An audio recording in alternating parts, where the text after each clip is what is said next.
యాసంగి పంట కొనుగోలులో కొనుగోలు కేంద్రాలకు వచ్చే నాణ్యమైన ధాన్యాన్ని సత్వరమే కొనుగోలు చేయాలని జిల్లా కలెక్టర్ కోయా శ్రీహర్ష కోరారు.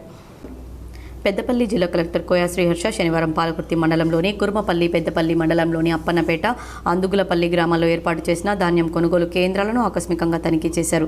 ఈ సందర్భంగా జిల్లా కలెక్టర్ మాట్లాడుతూ రైతులకు ఎటువంటి ఇబ్బందులు రాకుండా నాణ్యమైన ధాన్యం కొనుగోలు ప్రక్రియలో జిల్లాలో జరగాలన్నారు. కొనుగోలు చేసిన ధాన్యానికి వెంటనే చెల్లింపులు పూర్తి చేయాలన్నారు.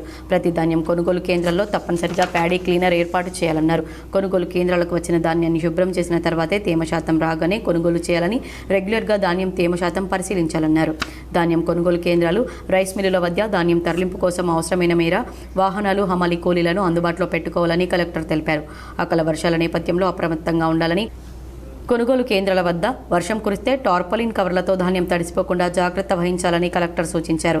రైస్ మిల్లులకు నాణ్యమైన ధాన్యాన్ని మాత్రమే సరఫరా చేయాలన్నారు.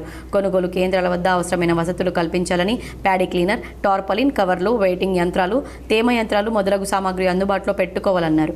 కొనుగోలు కేంద్రాల్లో నాణ్యత ప్రమాణాలు పరిశీలించి భారత ఆహార సంస్థ నిర్దేశించిన నాణ్యత ప్రమాణాలున్న ధాన్యాన్ని వెంటనే కొనుగోలు చేయాలన్నారు.